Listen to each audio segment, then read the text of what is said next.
Hatshepsut, 22 years. Khufu, 20 years the pyramid took. He ruled 24 years.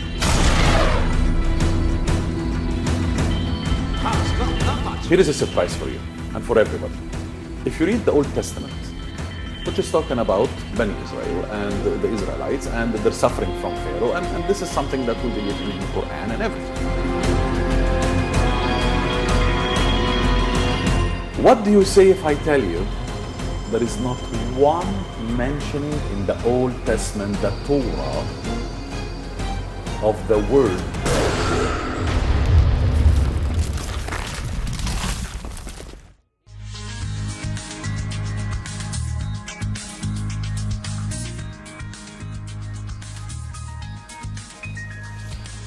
Welcome back. For the first time ever, the sun did not shine on the face of the great pharaoh Ramses II. The sun rays were supposed to be aligned in a straight line over the Abu Simbel temple holy of the holy shrine in Aswan, Upper Egypt, lasting for 20 minutes. However, for the first time ever, this did not happen as it was very cloudy day. The shrine inside one of Abu Simbel's two temples includes 4 seated statues that were carved from the stone. The temples date back to the reign of Pharaoh Ramses II and were built and aligned so that the sun rays fall perpendicularly to perfectly illuminate Ramses II's statues twice a year. Naveen. Good morning, Mr. We have with us, of course, today Mr. Bassam Shammaa, Egyptologist. Thank you for joining us, and good morning, sir.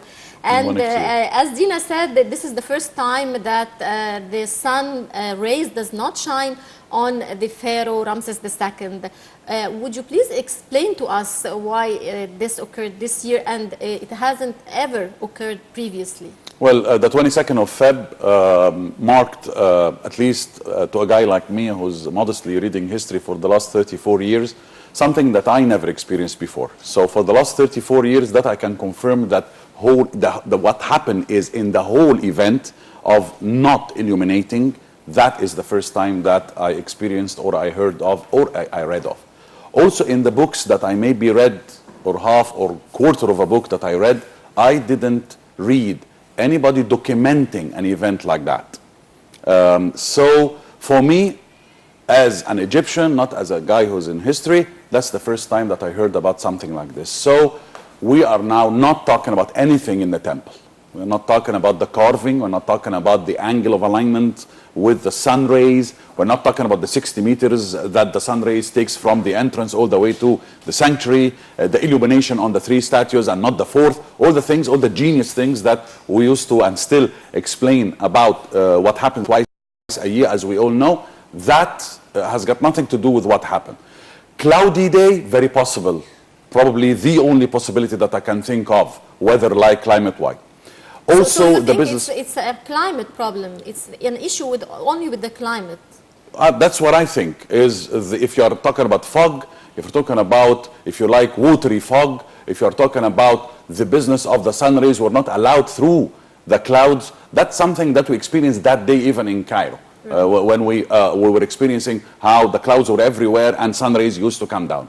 But in many other cases, that was linked to some of the words and the sentences and the phrases which were used by maybe the minister, and that was a chance and by chance and all of this. Well, the guy said that I didn't say it's by chance. I said the others are by chance, and the only one which is not by chance is Abu Simbel. Mr. Bassam, what happened exactly? Is it cloudy? Is it winter? I believe what yes. Happened? I believe yes, because I don't believe anything happened in the mountain, because it is another proposition that the mountain move. We all remember that alignment used to happen on the 21st of Feb, on the 21st of October. And then when they raised the temples 64 meters above its original level, and then deep inside more meters, so you played now with the longitude and altitude and all of this. But the pharaohs were punctual, meticulous, and they are professional calculations. Yes. So why this incident happened? First of all, why did it change? Why did the date change? Change because you moved it. You moved the temples from its original bed, if you like. But you were very keen when you were moving it in the 60s to make it more or less with the angles of alignment so that you don't lose this. When Amelia Edwards many years ago wrote her 1,000 miles by the Nile or on the Nile, she mentioned some cases of that alignment. So yes, we are believing that something happened with the climate, and it's got nothing to do with the movement of the mountains. You're going to ask me, mountains move? Because that was also mentioned, and I was asked by some press, some people on the Facebook are writing that the mountain moved. Well, yes, mountains move. Yes, we know that for sure. And many people wrote about that. Remember when I made here the genius of the Islamic scientists, I mentioned a guy with the name of Biruni, or Al-Biruni, or as they call him in the West, Master Al-Biruni. So Al-Biruni mentioned that India moved. And so 1,000 years AD, that study is made and proven. Yes, grounds move. But even if it moved, in our case, in the case of Abu Simbel, it's not going to move that dramatically to change the alignment that big. Others will tell you that maybe the sun alignment happened one day before. Some people mentioned one day before they saw. And some people will tell you also that perhaps it will happen on the 23rd of February. That's something I can accept. That I can accept easily. But you have to remember that the alignment should be, when you say alignment on the 3 statues of the sanctuary, they should be full alignment, full illumination. Because sometimes it can be late, some minutes. 2009, it was late, but then it happened. But not to happen at all, that is a case. What's the difference then between the sun being perpendicular on his face in October and in February? What's the difference between the 2 dates? Thank you for asking, because for years, press and I don't know who, and students and universities would teach that those are the 2 special days for Ramesses II. The man, as we all know, took power when he was 25, and he died 89 to 90 years of age, perhaps 91, and with arthritis and others, and maybe with some problems with the back. And they said that those are the 2 days that he's celebrating in there with the sun, because he's the son of the sun. Right. Because Ra Meses, Ra Mesu, Mes means the sun, S-O-N. And Ra is the sun, S-U-N. So he's the son of Ra. He's the begotten of Ra. Ra got him, brought him. Right? So he's making that relation with the deities. And that's why he is seated shoulder to shoulder in the most amazing scene. Because many people will be concentrating with the illumination. But you have to see the symbolism of that. The symbolism of that is dangerous. Ramesses II is doing something dangerous in this temple of sitting shoulder to shoulder with the deities. Hello?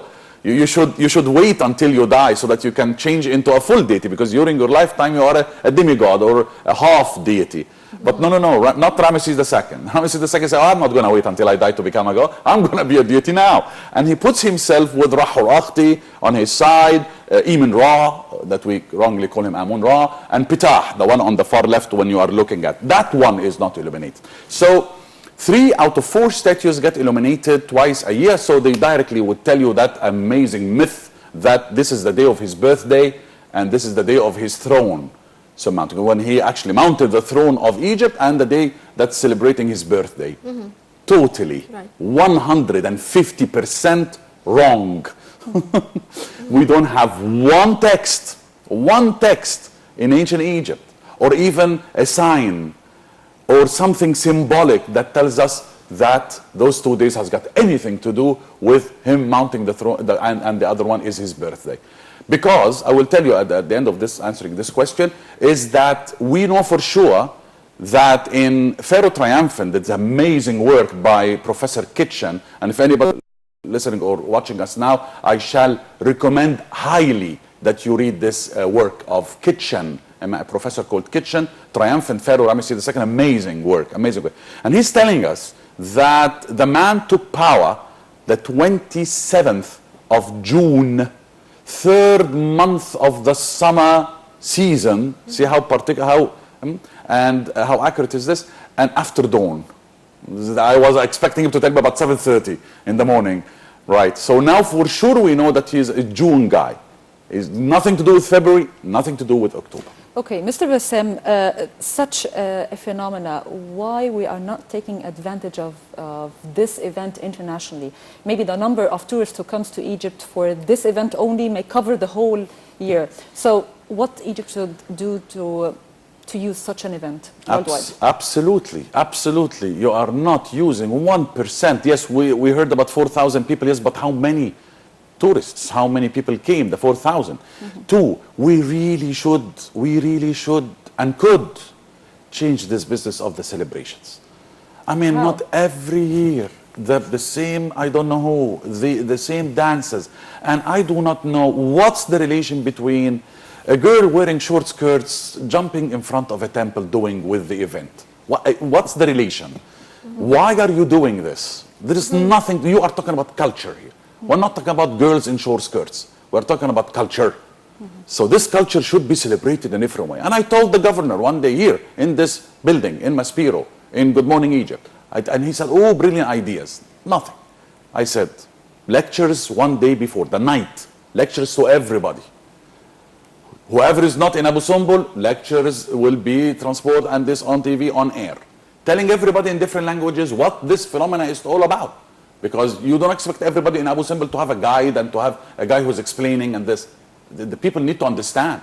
There are things, there are studies made now about things that you're not going to believe.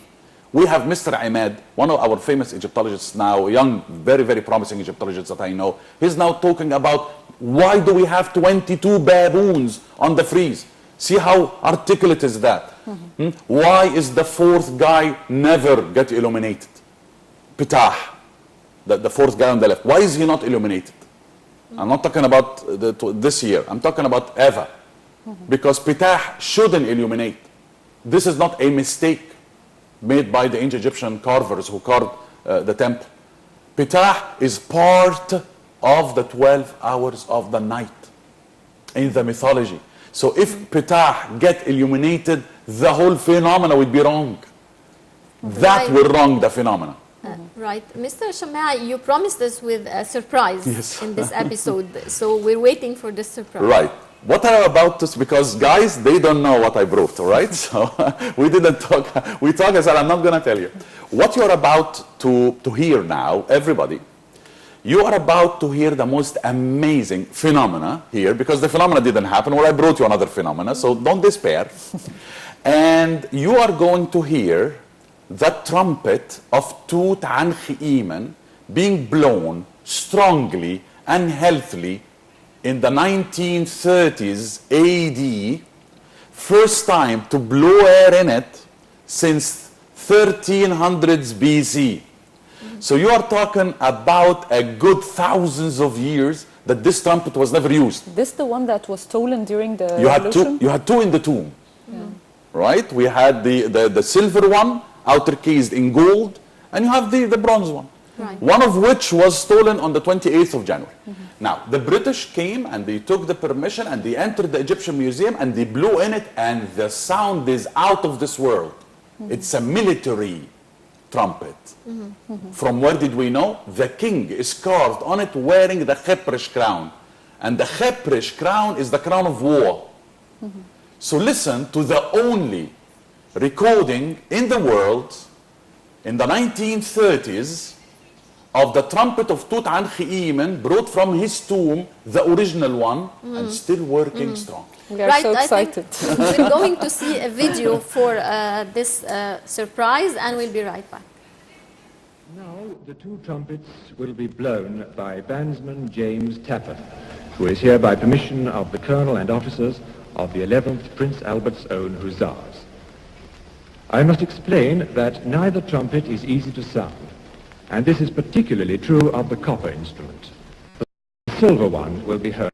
The trumpets of the Pharaoh Tutankhamun, Lord of the Crowns, King of the South and North, Son of Re.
Now the copper trumpet.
And so, after a silence of over 3,000 years, these two voices out of Egypt's glorious past have gone echoing across the world.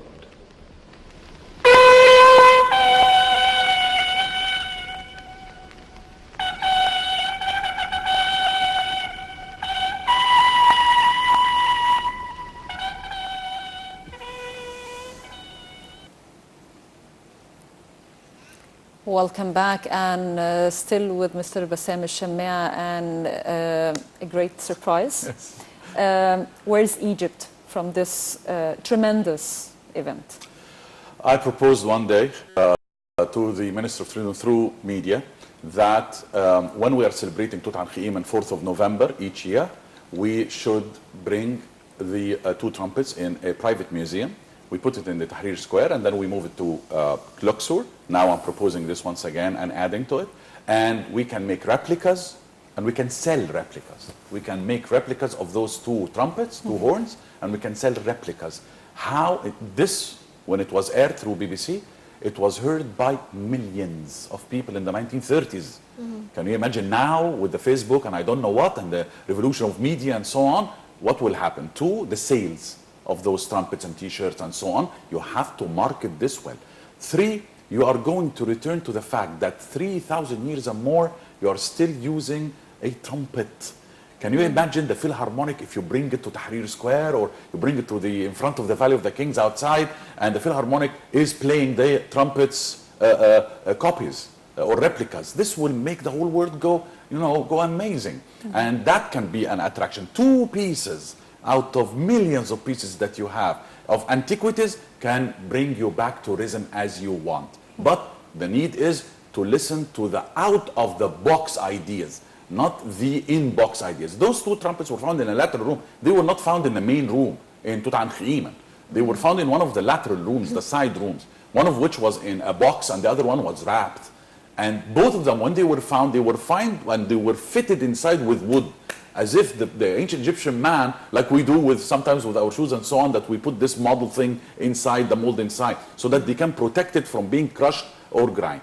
Also, it was said that when you study the trumpets, you'll find number of deities are carved on it. So this is something to do with the sun, once again, so you can relate that. Can you imagine we do that in front of Abu Simbel, for example? Relation between Abu Simbel and Tutankhamun, instead of, I don't know, jumping and dancing like baboons. I mean, why?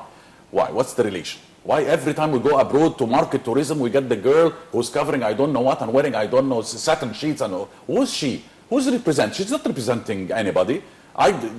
She's the girl from Alexandria who's walking on the Corniche. That's the song, right? The promenade of the sea. I'm Alexandrian. I'm 53 years of age. I've never seen this girl. I would love to see her one day, but I never did. Who's she? Who's she's representing? Why the people in Germany, when they see this lady dancing, like, oh, we'll have to copy, we'll have to go to Egypt to see her? Of course not. Yeah, we have to wake up a little bit, and we have to ideas like that. See, they did it. They did it in the 1930s. And it was another story which was mentioned, that minutes before they start blowing in the Egyptian museum, blowing the trumpet, electricity went off the whole Egyptian museum. And that happened in candlelit parties. So they had to illuminate the whole museum or the part of the museum with torches and candlelit events. So this is an event which can attract people. Why? What happened to electricity and so on and so forth. Even in this matter of being funny, being as a sense of humor story, which happened actually. So why? Can you explain this to us? Lectures everywhere, T-shirts, copybooks, and so on. We've seen it happening abroad. We've seen it happening with museums. In the British Museum years ago, I bought a tie with the Rosetta Stela on it. The text of the Rosetta Stela. So yes, we need new ideas, and here is a good example of what happened. I would market what happened in Abu Simbel. I would market it as why did it not happen. Right, Mr. Bassam Shammaa, Egyptologist, many thanks for joining us, sir, and thank you for your insight. Thank you, my dear. Dear ladies and gentlemen, we now go for a report by Dina Yunus, and we'll be right back.